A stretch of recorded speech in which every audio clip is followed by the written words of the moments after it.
Bismillahirrahmanirrahim. Assalamualaikum warahmatullahi wabarakatuh. Kita bertemu kembali dengan saya Asep Supriyatna, guru Kimia SM Negeri 4 Subang, Dinas Pendidikan Provinsi Jawa Barat.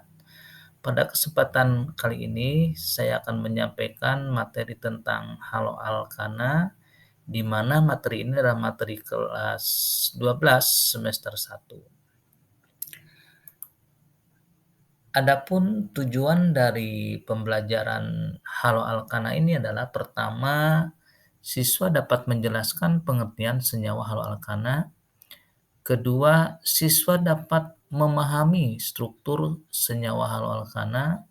Ketiga, siswa dapat memahami aturan penamaan senyawa halo alkana.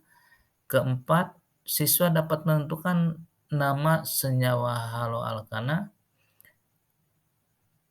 Kelima, siswa dapat menjelaskan beberapa contoh kegunaan senyawa halo alkana, dan yang terakhir, siswa dapat menjelaskan dampak negatif penggunaan senyawa halo alkana.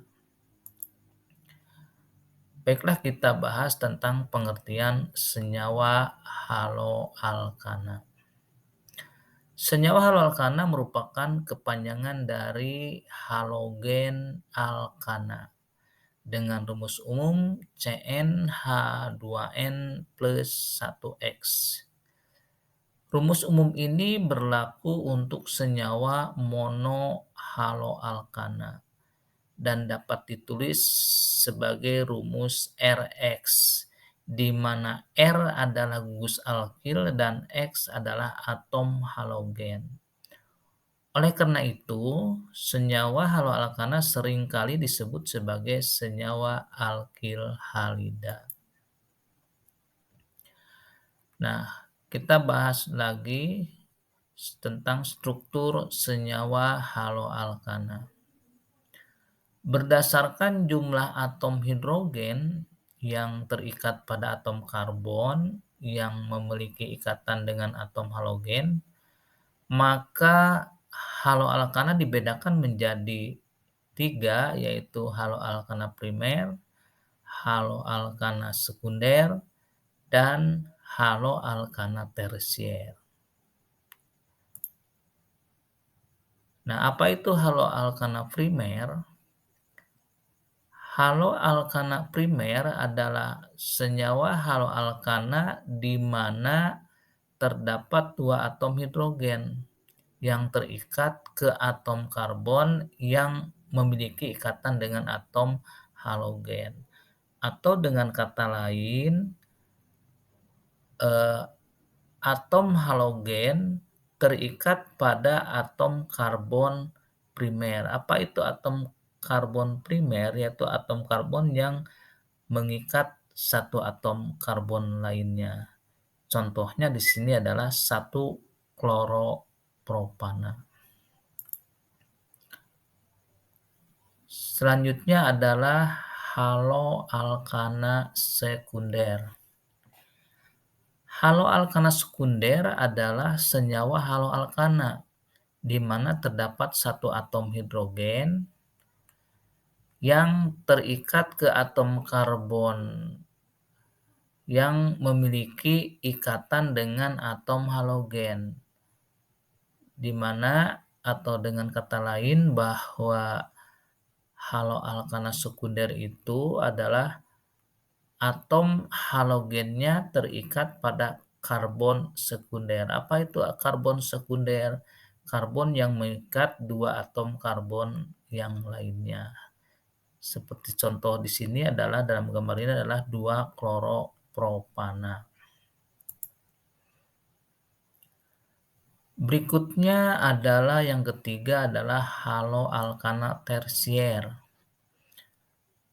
Adalah senyawa halo alkana di mana tidak terdapat atom H yang terikat ke atom karbon yang memiliki ikatan dengan atom halogen. Seperti kita lihat di sini, karbon yang mengikat atom halogen, dia sudah tidak mengikat lagi atom hidrogen. Atau dengan kata lain, halo alkana tersier itu adalah halo alkana di mana atom halogennya terikat pada karbon tersier. Karbon tersier itu adalah karbon yang mengikat 3 atom karbon yang lainnya.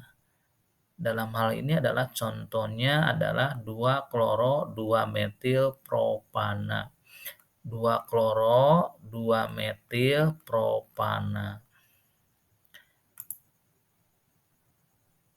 Nah, untuk selanjutnya kita lanjutkan dengan tata nama haloalkana.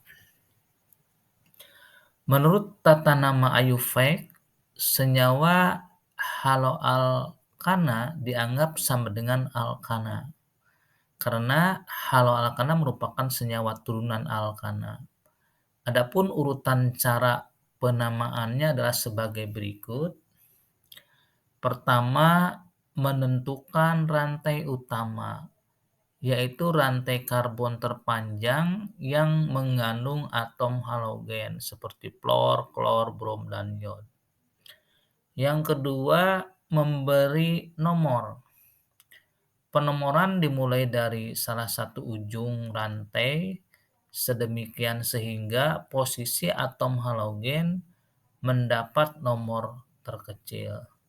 Dengan catatan, jika terdapat lebih dari satu atom halogen, maka prioritas penomoran didasarkan kereaktifannya, di mana atom fluor lebih reaktif daripada klor, atom klor lebih reaktif daripada brom, dan brom lebih reaktif daripada iod.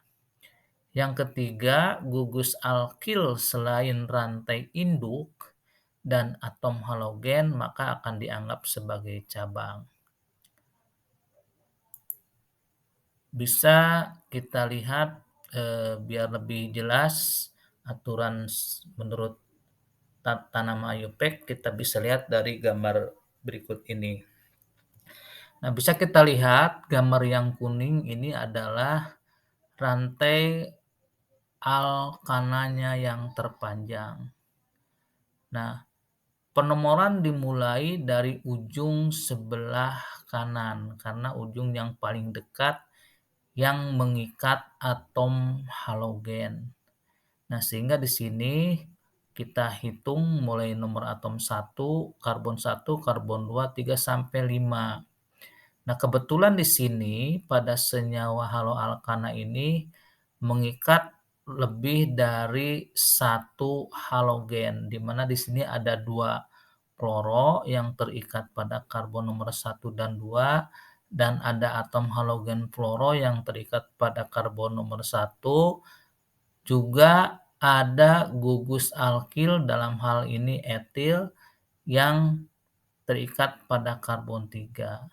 Nah, warna yang kuning ini seperti tadi saya sebutkan ini adalah rantai utamanya.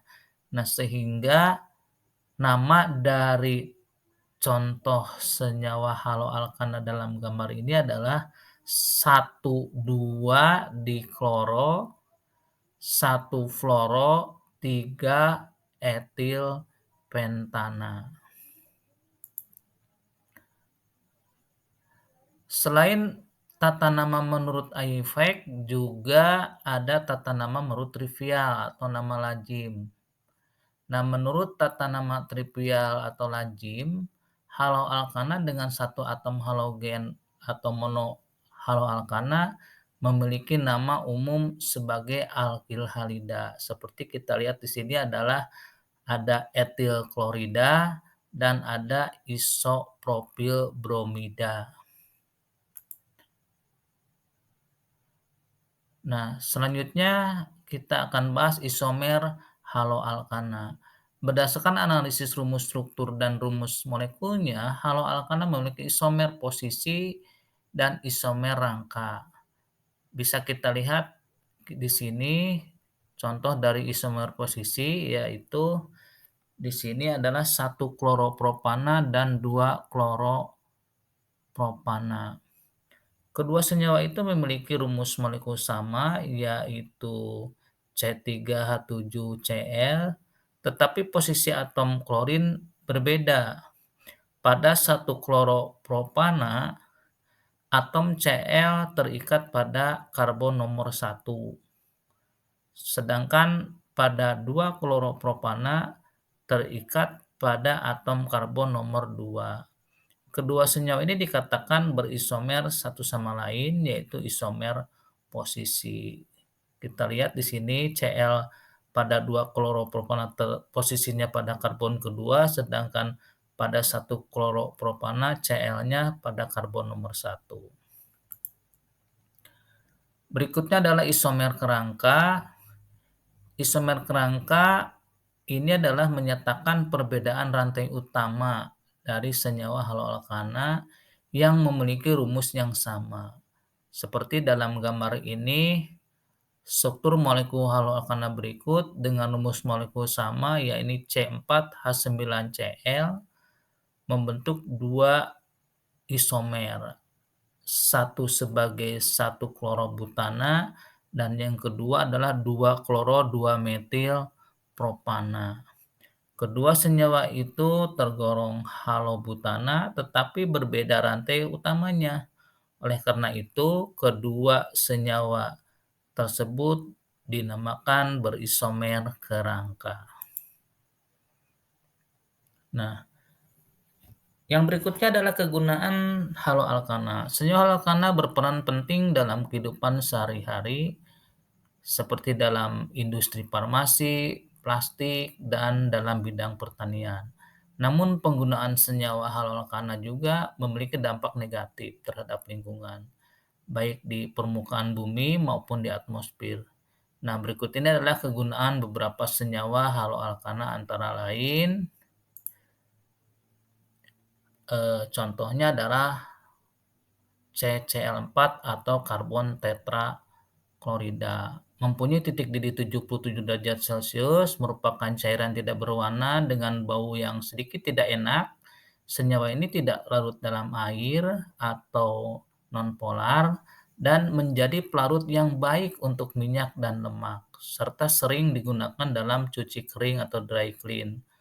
Oleh karena kerapatannya yang tinggi dan sifatnya yang tidak mudah terbakar, CCl4 atau karbon tetraklorida ini biasa digunakan sebagai bahan pemadam api kebakaran seperti terlihat dalam gambar di sampingnya.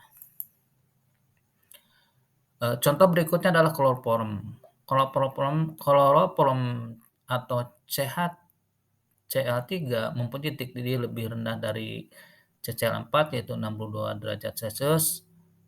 Kloroform ini digunakan sebagai pelarut zat organik tetapi dicurigai bersifat karsinogen atau bisa menimbulkan kanker. Kloroform ini juga digunakan sebagai obat bius atau anestesi umum. Tetapi senyawa ini terlalu beracun dan mengakibatkan kerusakan pada organ hati. Yang berikutnya adalah freon atau klorofluorokarbon. Istilah freon merupakan merek dagang dari perusahaan DuPont untuk hasil-hasil klorofluorokarbon. Freon adalah gas yang tak berwarna, bertitik didih rendah, tidak beracun, tidak mudah terbakar, dan tidak menyebabkan karat. Nah, biasanya freon ini digunakan dalam rumah tangga sebagai pendingin dalam lemari es atau penyejuk dalam ruangan AC. Seperti bisa kita lihat di sini, ada seorang mekanik yang sedang mengisi freon AC dan freon lemari es. Yang berikutnya adalah tetrafluoroethylene atau teflon. Ini banyak digunakan sebagai panci, anti karat atau anti lengket, dan berbagai macam alat masak lain. Lapisan ini tahan panas dan mencegah makanan melekat pada permukaan panci. Teflon juga bisa digunakan dalam peralatan listrik, produk alat kecantikan, produk kain anti air, dan bahan pelapis pada sayap pesawat terbang. Demikian